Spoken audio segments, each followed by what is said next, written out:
Assalamualaikum warahmatullahi wabarakatuh. Alhamdulillah wassalatu wassalamu ala Rasulillah wa ala alihi wa sahbihi wa mawala. Kaum muslimin yang kami hormati, salah satu di antara keyakinan yang ditanamkan oleh Allah dalam Al-Quran, dan itu menjadi bagian dari kaidah dalam Al-Quran, bahwa musibah apapun yang kita alami, baik berupa penyakit, musibah dalam masalah ekonomi maupun musibah yang lainnya, sebabnya adalah maksiat yang kita lakukan. Allah Subhanahu wa taala berfirman di surat Asy-Syura ayat 30. "Wa ma asabakum min musibatin fabima kasabat aydikum wa ya'fu an katsir." Tidak ada musibah apapun yang menimpa kalian, fabima kasabat aydikum, kecuali disebabkan karena perbuatan maksiat yang kalian lakukan. Wa ya'fu an katsir, dan Allah banyak memaafkan. Artinya banyak sekali musibah yang tidak Allah wujudkan dalam bentuk hukuman di dunia. Ada yang Allah maafkan, ada yang Allah simpan sampai akhirat. Namun itu semuanya menunjukkan bahwasanya orang yang berbuat maksiat hakikatnya dia sedang mendekatkan dirinya kepada musibah, baik musibah di dunia maupun musibah di akhirat. Kita menginginkan agar fisik kita menjadi fisik yang sehat, sehingga kita berolahraga, dan kita menghendaki dalam praktik olahraga itu kita bisa mendapatkan manfaat. Bahkan ada yang mengatakan bahwa olahraga adalah tabungan kesehatan di hari tua. Oleh karena itu dalam Islam olahraga tidak dilarang. Namun tentu saja sebagai muslim kita paham bahwa dalam masalah aurat ini ada aturannya.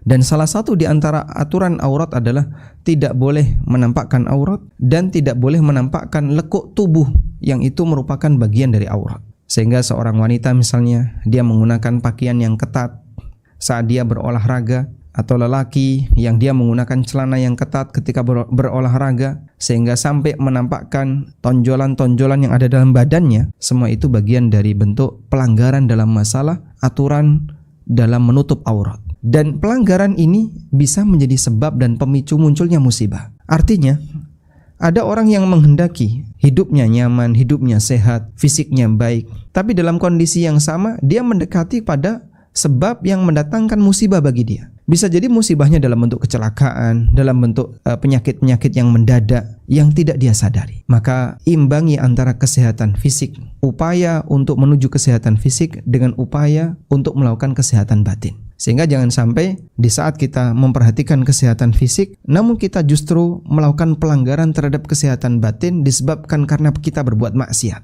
Baik dengan cuci mata, melihat aurat, atau dia sendiri yang menampakkan aurat. Ada sebuah nasihat yang disampaikan oleh Ibnu Abbas radhiyallahu anhu. Beliau pernah mengatakan, "Innalil hasanati lanuran." Sesungguhnya amal baik itu memiliki cahaya. Fil qalbi, di dalam hati seorang hamba. Wa diya'un fil wajhi, dan merupakan sinar di wajah seorang hamba.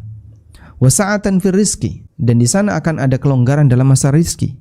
Wa quwwatan fil badan, dan orang yang melakukan ketaatan itu akan diberi kekuatan oleh Allah dalam fisiknya, kekuatan badannya. Wa mahabbatan fi qulubil khalqi, dan Allah jadikan makhluk yang lain itu senang kepadanya. Itulah buah ketaatan. Sebaliknya kata beliau, wa innalis sayyiati lasawadan fil wajhi, dan sesungguhnya perbuatan maksiat itu menyebabkan hitam di wajah. Wa zulmatan fil qalbi, kegelapan di hati. Wa wahnan fil badan, dan menyebabkan lemah fisik. Sehingga ada orang yang meskipun dia rajin berolahraga, tapi dia sebenarnya pemalas. Bangunnya jam berapa? Jam 7 siang. Dia nggak sholat subuh. Dia ketinggalan untuk berzikir pagi. Dia malas-malasan. Padahal dia orang yang rajin berolahraga. Inikah yang disebut sebagai muslim yang sehat jasmani dan rohaninya? Sehingga di saat dia memperhatikan kesehatan jasmani, tapi ternyata dia tidak perhatian terhadap kesehatan rohani. Lalu kata beliau, wa zulmatan fil qalbi, kegelapan di hati. Wa wahnan fil badan, lemahnya badan. Wa naqsan fil rizki, dan itu bisa mengurangi jatah rizki. Wa bughdan fi qulubil khalqi, dan bisa menyebabkan makhluk yang lain gak suka sama dia. Sekali lagi, kalau kita ingin sehat jasmani, maka jangan kau tinggalkan rohani. Sehingga olahraga, silahkan olahraga, tapi perhatikan di sana ada aturan berkaitan dengan masalah aurat dan pandangan, sehingga waspadalah bagian ini. Jangan sampai justru olahraga mencelakakan kita. Wassallallahu ala nabiyyina Muhammadin wa ala alihi wa sahbihi wasallam.